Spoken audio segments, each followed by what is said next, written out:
Baradae adalah seorang anggota Polri yang terikat oleh kewajiban untuk mengikuti perintah atasan, termasuk saat diperintah untuk menembak orang. Bagaimana saudara Ali melihat tersebut dari sudut pandang etika?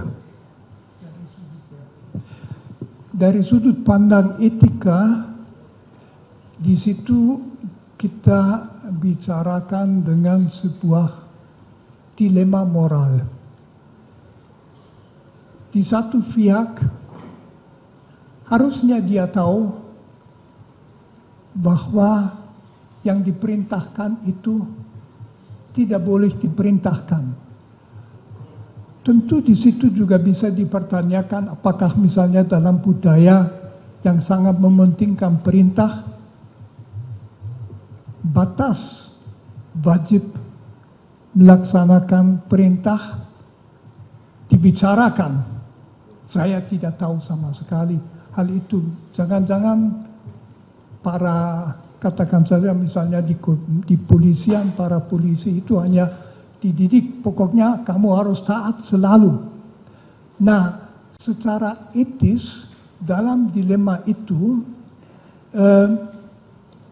bisa saja kejelasan penilaian yang bersangkutan itu yang jelas merasa amat susah karena berhadapan di satu pihak menembak sampai mati bukan hal kecil, setiap orang tahu, dia tahu juga. Di lain pihak yang memberi perintah itu orang yang juga dalam situasi tertentu malah berhak memberi perintah untuk menembak mati. Jadi di situ di dalam dia dari sudut etika dalam situasi bingung, etika akan mengatakan kamu, saya, jangan begitu saja mengutuk atau mempersalahkan dia. Objektif dia salah. Dia harus melawan, tetapi apakah dia bisa mengerti? Dan dalam etika pengertian, kesadaran itu merupakan unsur kunci. Terima kasih, Saudara Ali. Tadi Saudara Ali menyampaikan terkait dengan dilema moral. Dalam perkara ini terjadi, fakta terjadi bahwa ada relasi kuasa yang sangat jauh antara terdakwa Richard Eliezer dengan terdakwa Ferdy Sambo. Pak Saudara Ali bisa menjelaskan dari sisi filsafat etika dengan terkait relasi kuasa? Itu tentu relasi kuasa adalah sesuatu yang amat sangat biasa bagi manusia. Relasi kuasa pada dasarnya adalah bahwa orang berada dalam situasi di mana dia atau berwenang memberi perintah yang harus ditaati atau dia wajib melaksanakan perintah. Relasi kekuasaan itu umum di dalam bisnis, di perguruan tinggi, dalam ya di keluarga mungkin tidak, tapi lewat bagi anak. Di dalam setiap organisasi tentu ada struktur, ada atasan, atasan paling atas dan sebagainya. Jadi relasi kekuasaan adalah situasi. Kalau kita ambil kepolisian, tentu saja relasi kekuasaan itu sangat penting karena fungsi polisi di dalam masyarakat juga sangat penting.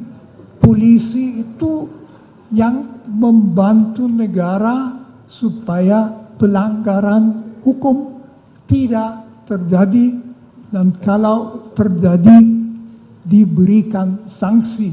Polisi yang melaksanakan itu. Karena itu di dalam rangka polisi relasi kekuasaan sangat jelas. Siapa yang memberi perintah, siapa yang harus menaati.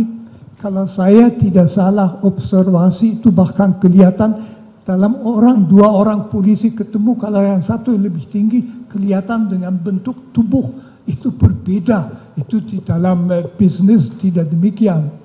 Jadi relasi kekuasaan di situ berarti bahwa orang yang dalam relasi harus taat selalu akan mengalami tegangan, kesulitan kalau dia diperintah sesuatu yang dia sendiri merasa tidak boleh dilaksanakan. Itu masalahnya. Jadi dia tidak bebas memilih begitu saja kulakukan, misalnya ku tembak orang itu, tetapi dia diperintah, dia tahu bahwa perintah harus dilaksanakan, bahwa dalam lembagaku, yaitu misalnya di kepolisian, menaati perintah sebetulnya nggak bisa dipertanyakan. Nah itu yang lalu berarti kalau dia melakukan sesuatu yang secara etis ansih pada dirinya sendiri tidak bisa dibenarkan, bisa juga dianggap bahwa dia tidak sepenuhnya bertanggung jawab atas itu.